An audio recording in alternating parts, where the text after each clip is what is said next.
Right there. Hi, so I'm Ioana. It's Joanna with an I.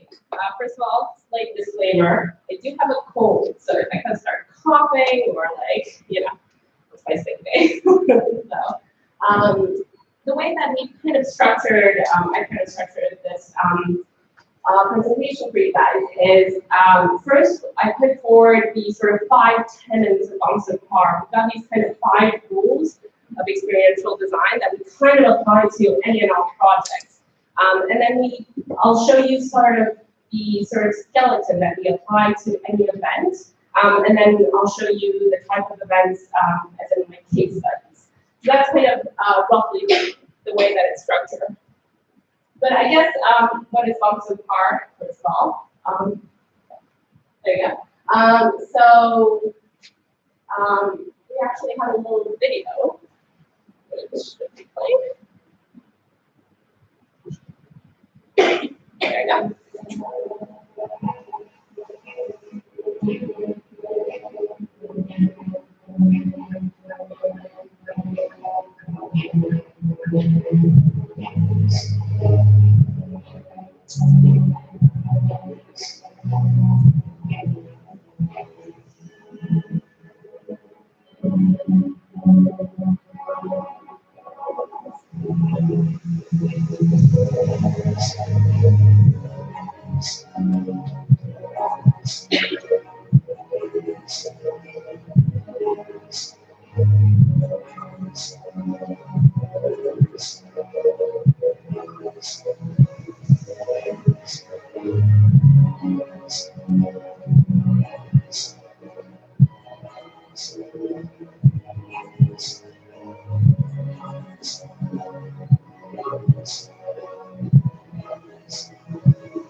Now you know everything about us.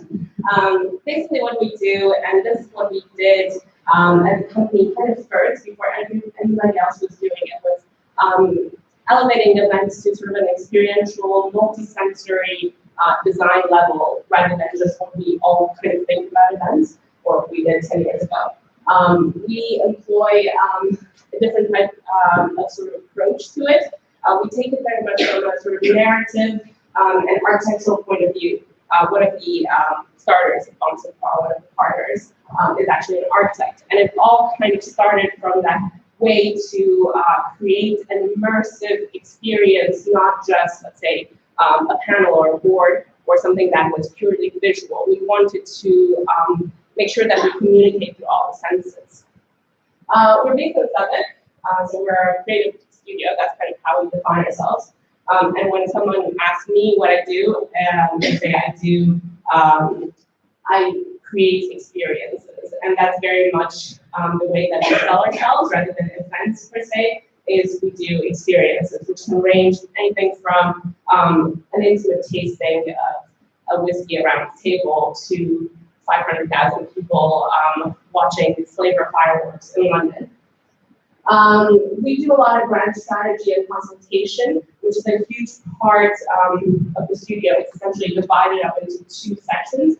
There's kind of events, which is where I live, and then the other side of the studio is brand strategy, consultation, and commercial partnerships. And obviously these go very much hand in hand. We create sort of visual identities or narratives for a certain brand that then come to life with the events that we do. I think we're known for our very distinct aesthetic and very whimsical approach. We haven't really compromised that throughout the years. No matter what brands we work with, when you do a Bompas and Parr, it's all very much one identity. And I think that has contributed to the success that we've had. 11 years is kind of old for an events company, weirdly enough. There's not a lot of people who would consider us still fresh. But I think because we have such a distinct approach and we challenge ourselves to come up with world-first ideas with each and every project, we are still perceived as a young kids on the block. We see everyone in the studio as artists and talents in our own right. So we don't see ourselves as just a client-agency relationship. Our say is almost as important as the client's because that's what has ultimately contributed in long-term success.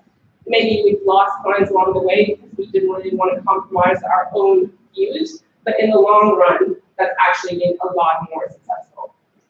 And obviously, we started off with jelly. Actually, James was saying he remembers Sam and Harry from their jelly stall in Borough Market 11 years ago. And I'll tell you the kind of story of how we started. But we took that idea of food as storytelling through sort of architectural jelly and developed into, or exploded into these huge, huge events.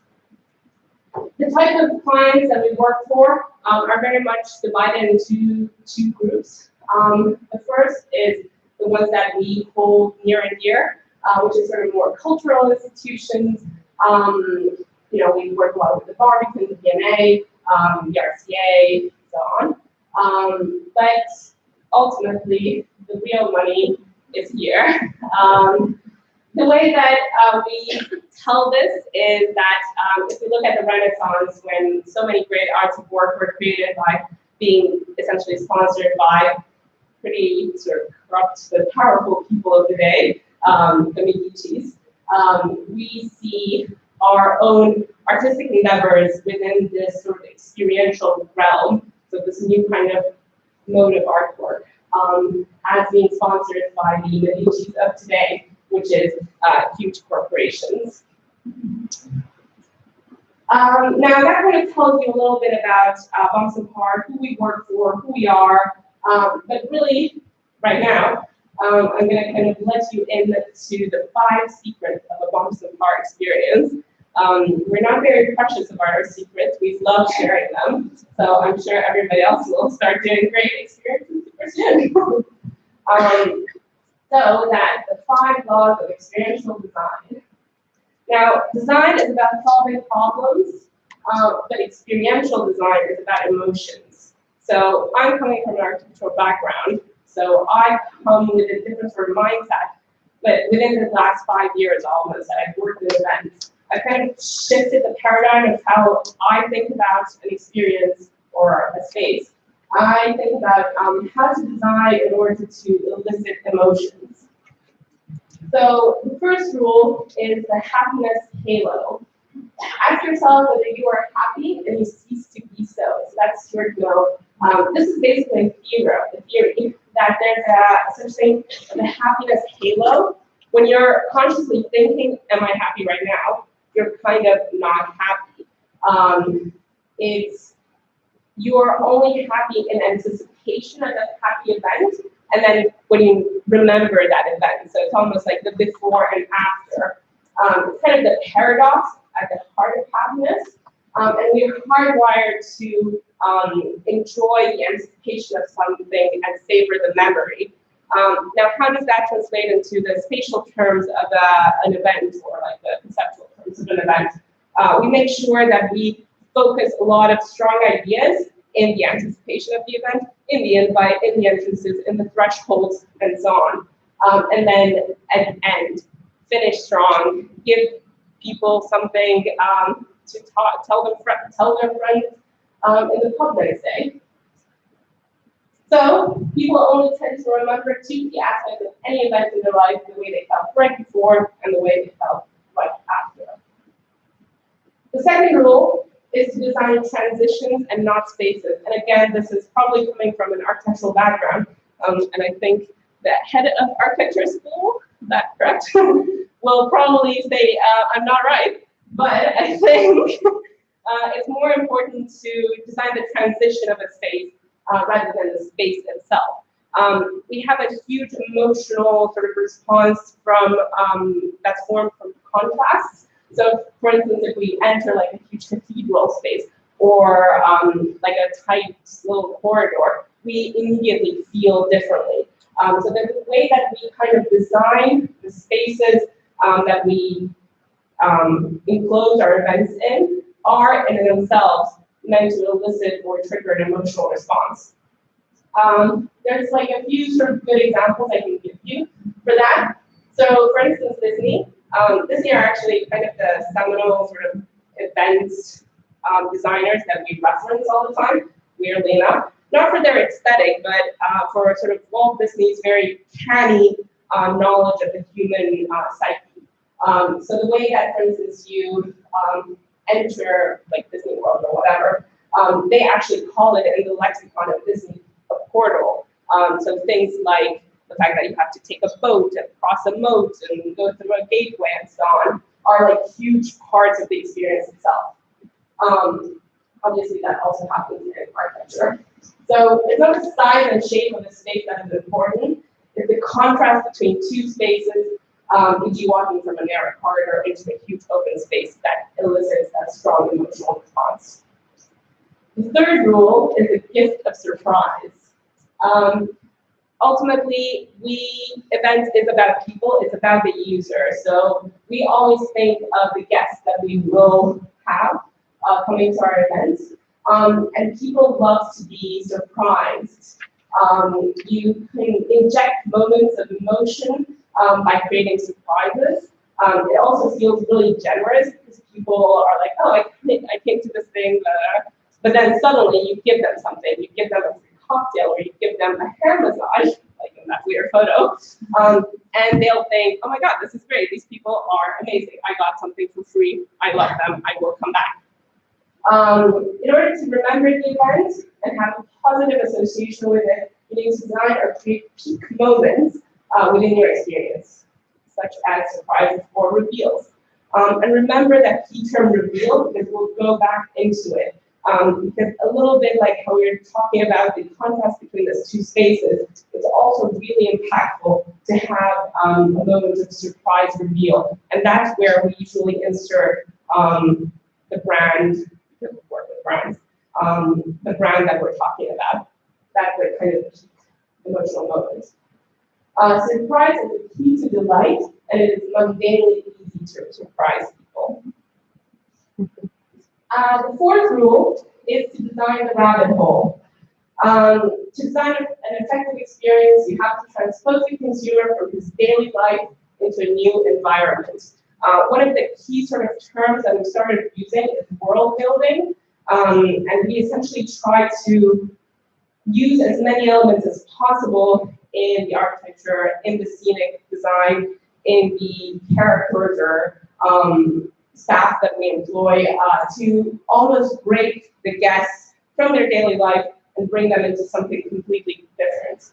I'll give again the sort of example of Disney, because I'm assuming everyone has been to Disney World.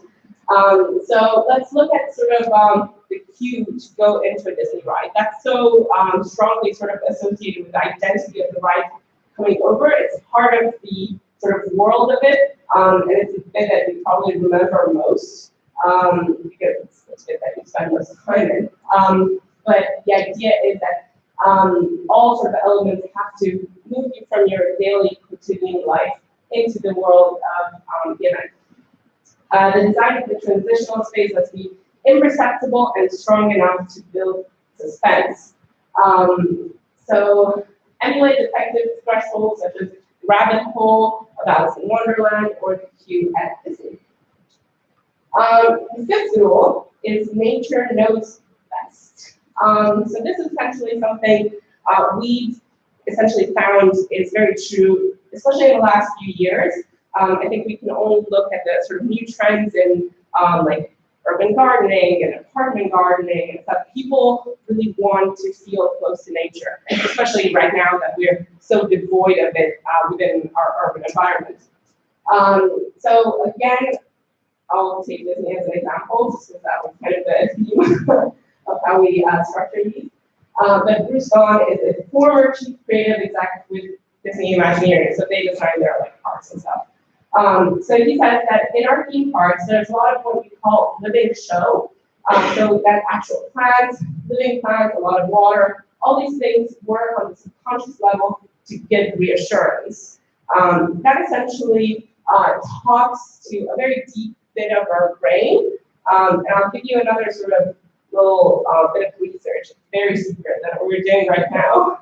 So we're collaborating with the University of Texas, and there's a professor there who's doing research into why we like glitter so much, top secret research. But it's essentially trying to establish why there's this huge cultural phenomenon around glitter and glittery things. If you look on Instagram, that's like half of it. And apparently, it's because even if they show like glittery objects to babies, they will always go for the glittery thing rather than the matte thing, for instance. And that's because glitter bounces off light in the same way that water does. So we essentially associate glitter with water. Again, like water is the thing that we need to survive its nature, and it makes us feel reassured. So while we try to create a bit of risk in this kind of break from the mundane to the extraordinary, to a new world of event, we also always include things like living plants, water, sometimes animals in our events, just because we want to appeal to this like very deep lizard brain kind of thing that we have, which uses nature as a reassurance. So how to get this real lizard brain stuff that's mostly satisfying is concerned with our core instincts. So those are kind of the rules that we sort of structure our events on. We also have the golden formula for success. I feel like one of those like get rich quick scheme people with like all these golden formulas and like fail-proof laws. But that's why I said remember those terms, because we have these sort of 6 moments within each event that we design around. So whether it's a tiny thing, like I said, designing a case for a new gin that gets sent over by the gin brand to their influencers, or whether it's a huge experience, we always have these 6 sort of moments. And when we go over the sort of case studies, you'll see that I can kind of point out these in any kind of experience that we have. So we've got anticipation. So all pre-event communications, from digital comms to printed invites, they're all designed to raise anticipation. I mean, that's kind of obvious, but a lot of people don't think about it. The second one is compression. And compression is a kind of slightly weirder one. This is analogous to the entry system that you experience at high-level attractions. It's that cueing moment. It's that moment between your everyday life and the sort of event world, that moment of world building. The entry ritual serves to help guests leave their worldly worries behind and get ready for a new adventure. Risk. And this is actually one of the most important bits in an event. A level of perceived risk is valuable in creating an elevated feeling of accomplishment. So people will feel satisfied and accomplished because they feel as though they've just conquered something. For instance, we sometimes have people go through a waterfall of real water. They kind of have to like run through, the worst that should happen is they get a little bit wet. But it's that moment of perceived risk that sort of gives value to the reveal of whatever the brand message is afterwards. That takes us to reveal. That's a moment of clarity and revelation that can be achieved within the message hierarchy.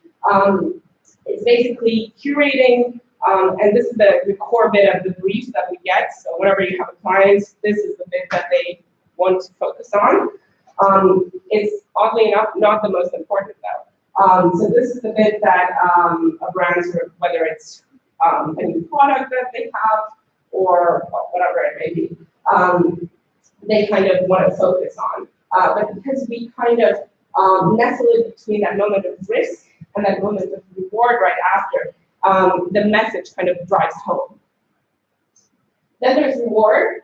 So people kind of generally expect that after they've been fed the right message or shown the right product, things are kind of dying down. But this is where that moment of generosity and surprise comes in. Like after you've gotten that, you need to get more. in order to perceive it as a very valuable experience. So, this is the moment that we ask staff to, I don't know, give people a hand massage, or tell their future, or give them a great cocktail, or give them a goodie bag, or whatever that may be. And then reflection. This basically provides guests with the opportunity to concretize in their mind their experience, and to mentally archive what they have learned, seen, smelled, and tasted. And this is ultimately the moment that is most valuable to us, and that has created Bompas and Parr as a sort of powerful agency throughout the years. It's that kind of moment where the person who has been to our events can go to the pub the next day and say, you know what, I went to this event yesterday, it was so crazy. I drank 50-year-old whiskey off 50-year-old clavicle, and it was very weird. And that's what drives clients back. So with that, I'll take you through some of these actually explained with bits from our event. So anticipation, I have 2 videos here of invites on them. There you go. The first video, this is for Johnny Walker Red, or Black, Johnny Walker Red. This was an event in Mexico that we did, and the whole thing was playing with fire and ice and whatever. But the idea was, how do we create a huge amount of anticipation at the invite level? And the client was like, you can do whatever. So we've been experimenting with flash paper. Flash paper is the thing that magicians use in order to burn things really fast. So what we essentially did, we sandwiched the actual invite, which had the details of the date and so on, between pieces of flash paper, and then we instructed the guests to burn it. And there was that moment of risk, actually moved at the beginning, and anticipation. It was incredibly effective. Everybody tweeted about it and stuff, so that's, I guess, the greatest reward for the client. But yeah, and it was incredibly difficult to ship by airmail. That was a huge bit of a huge challenge for our PMs on that project. Compression. This was an event that we did last year in Cannes for a whiskey brand for the Macallan. It was one of their new sort of new whiskeys. And essentially we created this huge garden that people walk through. So this is all actually an infernal space, weirdly enough, that people kind of tasted the first bit of whiskey within. And then after that, this is all the way before they actually get to that first taste, is people having cocktails and stuff. And we wanted to delay the moment of them getting the first taste of whiskey. We gave them all these little moments and workshops to do beforehand. So here they are stamping their own name or embossing their own names in their own whiskey branded notebook. So everybody did that. It took about an hour and a half until any guest actually ever saw the actual product that the brand was selling. But because they had such a strong journey before, going through the weird garden and then doing all these little workshops and stuff, all of them pertaining in some way to the brand identity of the whiskey. It was hugely successful because they remembered it, because they felt like it was so detached from what they usually associate with whiskey tasting. Risk. This is a lava furnace. Sorry. This is a lava furnace. So what we're essentially doing is we're collaborating with Syracuse University. They have there in the geology department a furnace that melts rock at very high temperatures, essentially creating lava. So we approached them in order to test how it would be to cook on said lava. So we actually have done that. If you Google Bompas and Parr lava, you will find all these videos. of us doing it, but we haven't actually found the brand who will take the risk to have a molten lava experience at the beginning of their event. But that would be a great example of risk. Another great example of risk is this giant albino snake. So this was an event that we did for David Beckham and his perfume called Instinct. So the whole idea behind Instinct is that you had to use your instinct to go through a mirror maze where there was an albino snake in order to get to a secret garden where you met David himself and got a whiff of his perfume. So if you took a wrong turn through the mirror maze, you got to meet Sable, our white albino snake, who also got lost in the office for a month. So that was a huge moment of risk. But yeah, there you go. Reveal. So this is the moment where the real message of the brand is driven home. This is for, you know what, I totally forget what the name of the beer is called, because it's only in James Squire, I think. It's only in Australia. So this was an event in Australia for a beer brand. We did this whole sort of environment that told the story of the creator of the beer, who was shipped over from the UK as a convict to Australia back in the 1800s. And then when he got there, he served the sentence, and then it opened this really hugely successful brewery. So the whole dinner was kind of based around his life. So for instance, for the, I think it was the main course, we were kind of reenacting, or at least talking about the fact that he was whipped as part of his punishment. So there was a huge sort of suckling pig that was being whipped with condiments live on the stage. But the idea was that as part of this sort of experience, there was a big reveal. People went through a room that kind of had like a storm to represent this voyage from the UK to Australia, and then the reveal was this beautifully sort of looking room. Another reveal was the event that we were talking about earlier, where you were going through, so the guests for this particular event were just press, so they didn't know they would actually get to meet David Beckham, I guess.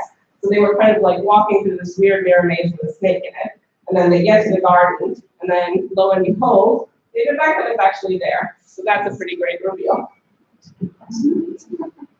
Was in the underwear or not? No, it was like a perfume thing. That would have been weird. That would have been quite a reveal.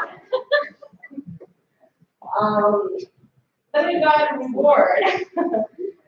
And this is essentially the thing that for us, because we come and work a lot with like food and beverage sort of brands, is kind of cocktails or like something like that. So, you know, you met David Beckham, and now you get a cocktail. You're even like happier. One of the things, for instance, we did for Moët Chandon, they have like a summer edition where you drink their champagne with ice. So we created this giant like ice cubes for them. They were like hand sewn by this like amazing guy wearing like white gloves and stuff. And then you can actually, if you have like a stand made out of aluminum, it conducts the heat from your hand into the ice. So it essentially brands the ice instantly without needing to heat the stand. So we actually CNC milled these things, and then people got like messages within their cocktails that they discovered. And one of them was like, "Will you marry me?" And the whole like spiel of the event was that someone would like propose via cocktail, which they did. So totally not fake. Cool. And then reflection. This is the end of the event, the thing that people remember, this takeaway. A lot of the times we do this kind of more curated experience, sort of step by step, and then we end with like a big party, a DJ, or like a takeaway sort of bag. So this is an event that we did for the Museum of Modern Art in like Montreal, I think. Where they had like this huge sort of lovely little party for their high donating people. Yeah, so that's the kind of 6 sort of elements of the Bompas and Parr event skeleton, if you will. And then I'll take you through some of our projects. Unless anybody has questions now, or should we do them again? At the end. This is a project that I was really, really excited for. I feel very close to it. It's Beyond the Waterfall. So it essentially was a Christmas grotto for Black adults in Westfield, London. It was because, and Westfield is right now going through a whole sort of identity crisis in a way. They've been recently bought out by another company and stuff, but they're trying to essentially combat the fact that a lot of guests are no longer coming to, well, consumers are no longer coming to the stores because all the retail is online. I never go to like a mall right now. I will never go to one unless I have like a very specific reason to, and that's why they're doing a lot of sort of in-store experiences, and most of them aren't actually connected to stores or the product they're selling, but it's part of their sort of the idea of sort of immersive entertainment. That's kind of the new sort of horizon of the high street shop. So for this particular project, their brief was very loose. We only had 6 weeks from the moment of brief to the moment of opening, and that included everything from developing the idea, engineering, and building the whole thing.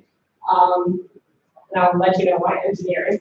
This was essentially done in one of their retail units. It was about maybe 1,000 square meters, so not massive. But the idea was that it was just like a box standard retail unit where their previous customer, the shop that was there, had left. So they had this empty space. They wanted to do something to kind of counteract the fact that in-store experiences were very much child-focused. So they wanted to do something for adults. So we came up with this idea of a merman cocktail bar. So we flooded the store partially with water to create a lake and a waterfall, and people were meant to go beyond the waterfall and then meet the cocktail mixologists who were all these beautiful mermen in order to get a cocktail.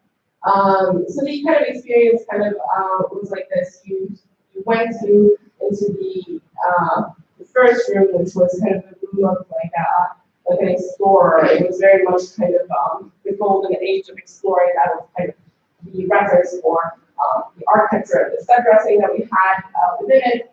And then you kind of stepped through a corridor, like secret sort of corridor door, into this cave where you had this kind of river running along. We boarded one of those little boats, so it was one person per boat. We did have someone try to sue us because they dropped their iPhone in the water. So, moment of risk. And then people got to this little island where they chose their own crystals or something. So again, part of that moment of compression. So you're like halfway through the experience and you are not in the bar yet, and you came for a bar experience. And then finally, you go through this other sort of little secret corridor you have to duck through. And you get to a bar where these beautiful, beautiful merman men are there giving you amazing cocktails. The whole thing was about 45 minutes from end to end. It only took 6 weeks to plan, build, get all this sort of building approval for like literally flooding the retail unit with a huge amount of water, and then delivering the actual experience. The Guinness Tasting Room is one of our permanent projects. So we, while that one was open for about the previous project was open for about 4 weeks. This one was open for, well, it's permanent thing, so it's been on since August 2013. It's part of the Guinness Storehouse. It's the most visited tourist attraction in Dublin. And it basically was trying to combat this thing that, like, the idea or perception that people actually don't really, or like most people who visit the storehouse don't actually like Guinness. So we broke up the 4 sort of main notes of taste and Guinness and treated them as their own individual rooms. So you have kind of the chocolate room and the malt room and so on. So by the time you actually got like little miniature kinds of Guinness, you were so primed and you knew exactly, because I've been to the chocolate room, so that means like I'm gonna taste chocolate when I drink it. That everybody kind of loves Guinness, or at least they love it for that one little miniature pint.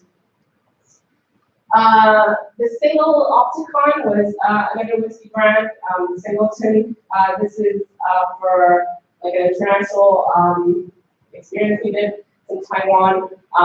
In general, sort of the Far East is one of the bigger sort of international pools of clients that we currently have.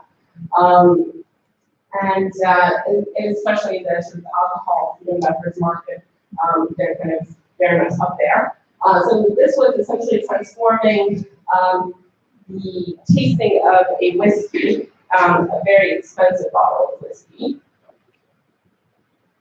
into a experience that was meant to make you feel as though you're kind of the ruler of the world. So that's why we kind of designed the whole space a bit like a war room, like in Doctor Strangelove, or in like Game of Thrones, or any Bond movie that you'll think.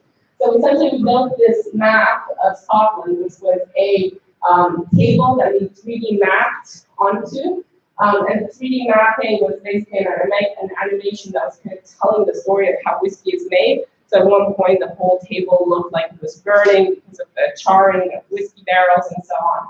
And people were kind of sat around it and were watching this sort of 3D live show while tasting the whiskey. So that was essentially a very good example of how you take the quality of and narrative of a certain product and literally just transform that into a 3D environment. And that's a very effective sort of event. This is Mysterium. So this was for Philip Morris International, so it's a brand front. This was for their IQOS products, so the vape product. So this was a much larger experience. The previous one was for, let's say, 30 people at a time.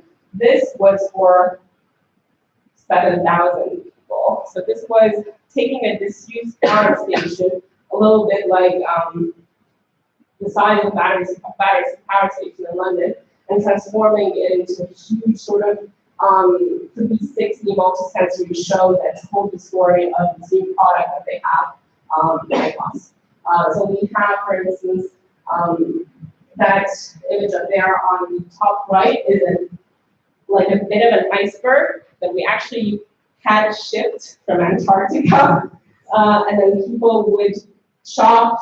Well, actually, no. In that one, we had a guy sort of saw bits off to put in your cocktail. So you were essentially drinking cocktails that were chilled by like 10,000-year-old ice.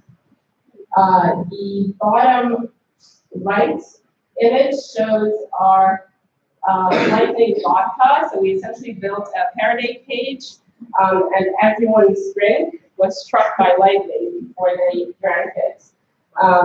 Again, had absolutely nothing to do with the actual product, but it told a great story and like a great association between the product and the event.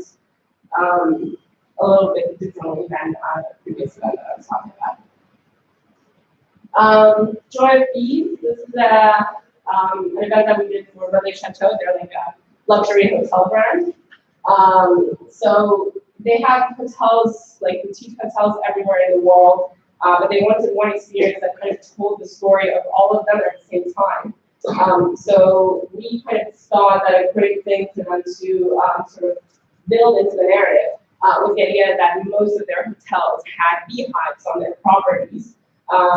So while the experience had nothing to do with accommodation or hotels, we kind of build their messaging into this whole immersive experience around bees. And they liked it so much that we did it again at Salone Mobile in Milan this year. So what we essentially did is we took over a house in Soho. We built a booth that was like a walk-in flower meadow, and we had all these sort of actresses who could tell the story of bees and how they're endangered. We had some amazing artists create bee artworks. So for instance, the photo in the bottom middle is a 3D printing created by bees. So they essentially have a formwork, and they put the bees in there and they create their hive around it.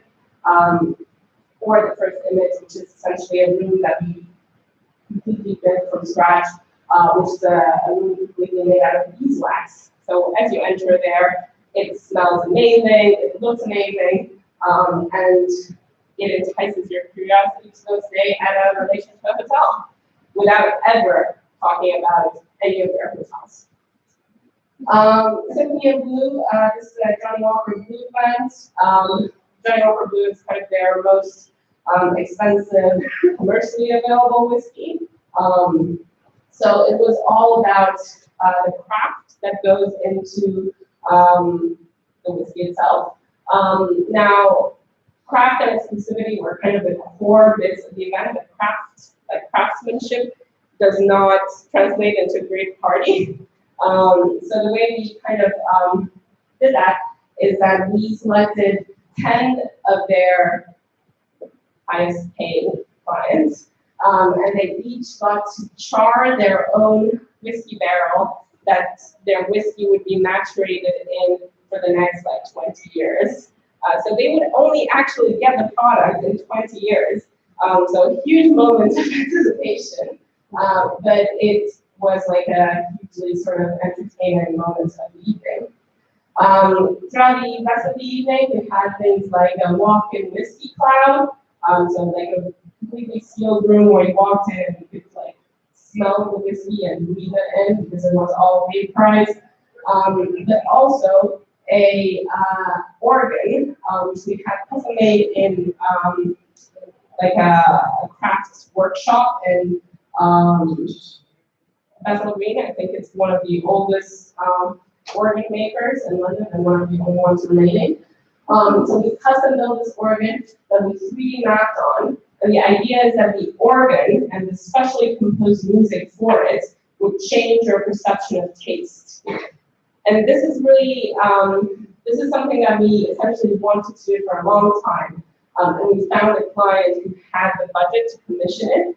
But we essentially started this whole project about 6 years ago when we went to a lecture of a professor at Cambridge University, Professor Charles Spence. So what he does is cross-modal research. He essentially looks into how one sense changes our perception of the other. So for instance, if we smell something really sweet while eating something really sour, it will actually change the perception of how we perceive the sour thing. So part of the research was that certain frequencies of notes, like certain musical frequencies, actually change our perception of taste. So that's essentially when we composed special music for this specially built organ in order to bring out certain notes in this really expensive whiskey. So everybody got a glass of whiskey, and then as the music was being played, they could taste more of certain notes, like sometimes it tasted more smoky, sometimes more bitter, sometimes sweeter, as the kind of music was being played. And right now, that huge organ is in our office because Dr. Walker didn't want to store it. But as I was saying, finding the right collaborators and the right freelancers to work with to enrich the type of knowledge that we have. We're an office of 20 people. We don't have all the knowledge in the world. So we essentially find the right people to work with, and collaboration is a huge bit in events, I'm sure, in your practices and your studies right now.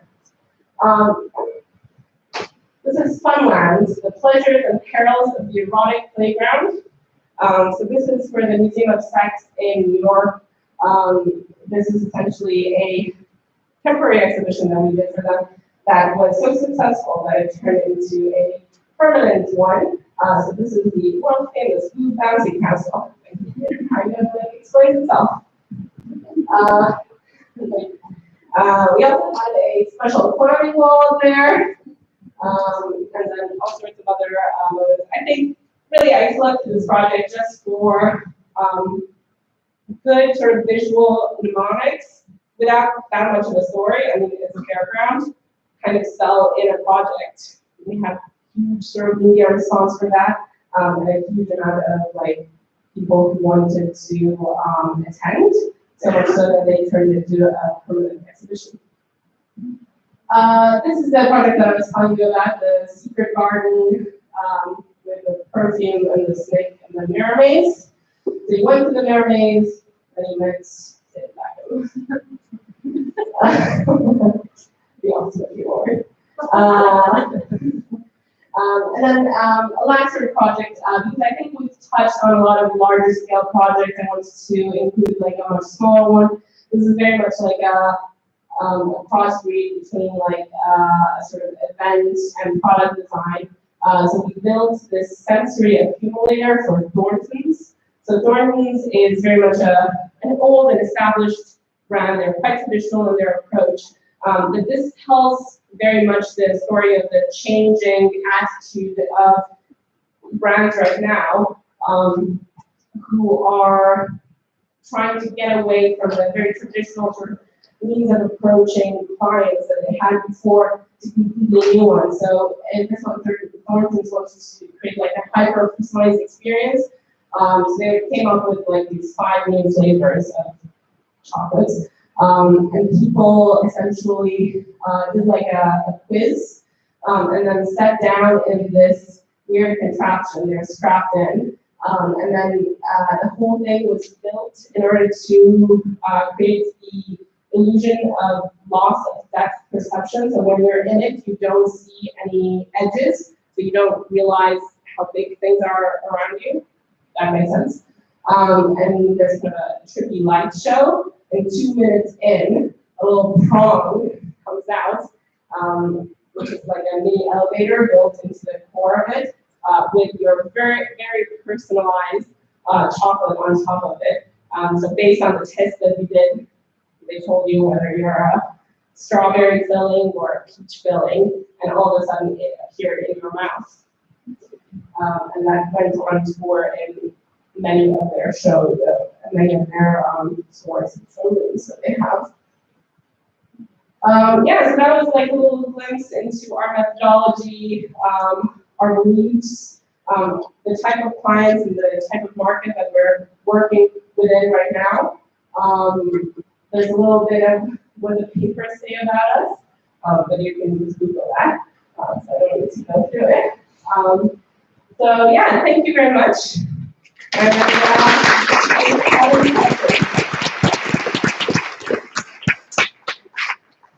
thank you very much, Ioana, for this beautiful lecture. It was so interesting to see how many different things are involved in one production of very collective events. So I hope you guys enjoyed it. Have you enjoyed it? Yes. Yes.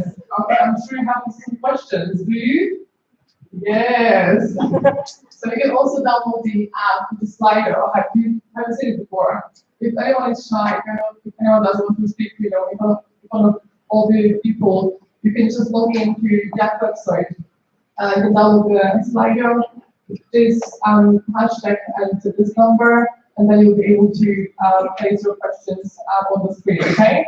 But if you're not shy, please raise your hands up and we can start now.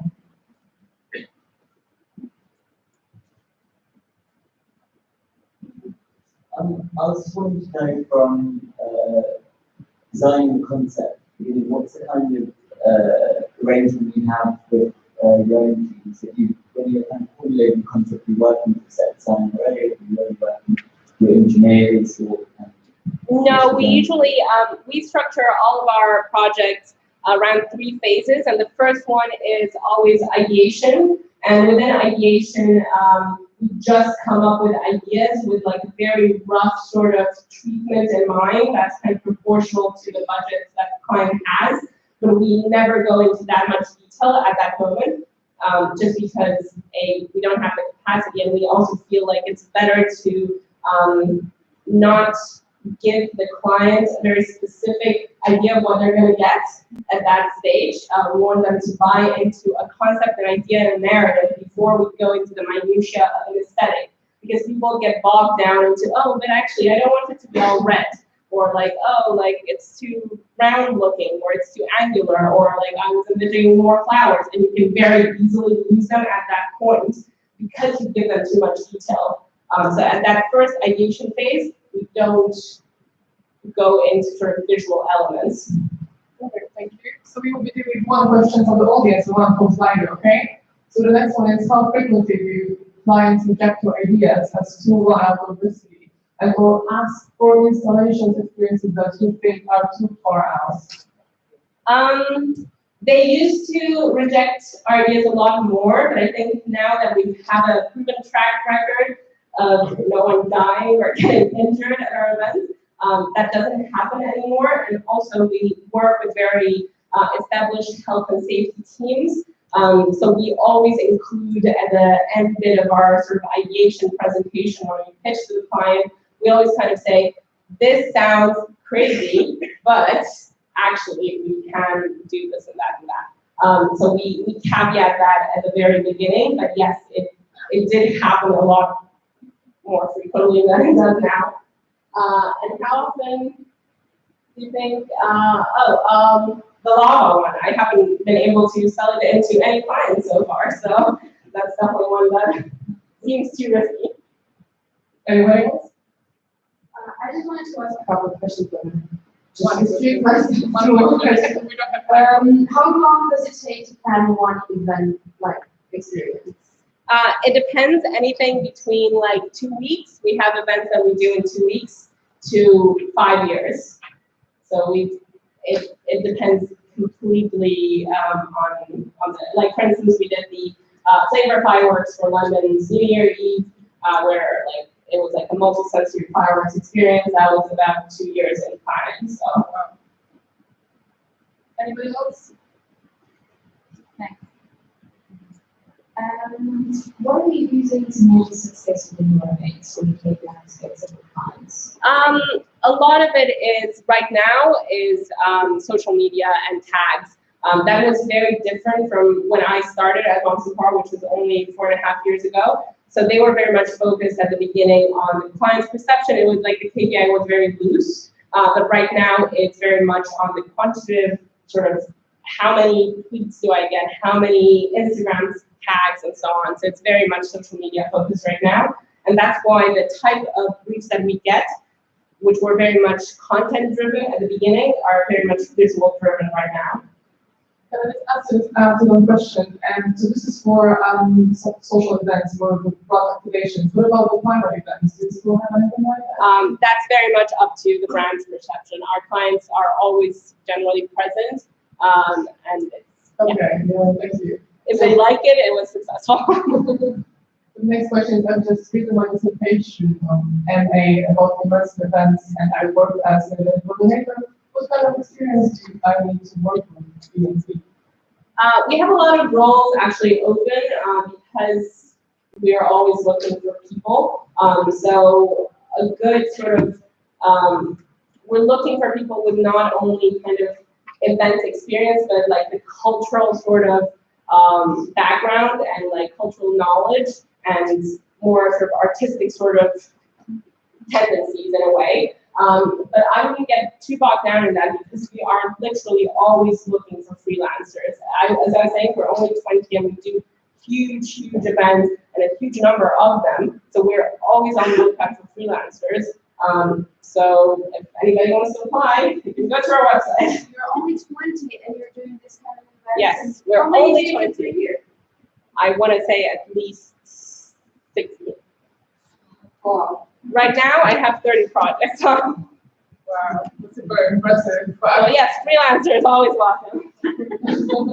But I think, like you mentioned before, like the question, I just will say one thing that before the event process were existing, I think many people from artistic backgrounds were working in that and are still working in that industry. Yeah. However, we were just talking, it's like your background is architecture. I guess you also a student architecture student as well, right? Can you raise with your hands who's from architecture process? Oh, Okay. a lot. And events process? Okay, majority, okay. And the rest? Freelance producer. Thanks. Great. Send over your CV. Yeah, thank you for coming on. Anyway, so yeah, it's a mixture of industries. So I think it's very important to know that you don't have to be one specified, event props or architecture, freak. You just can be whatever, and you can just find yourself working with this amazing company. For instance, the director in the content team, so they lead on the content side. He actually changed over from he was a journalist for 20 years, but because he had that kind of knowledge of copywriting and what makes a good story, because he was a journalist, he's now on the other side.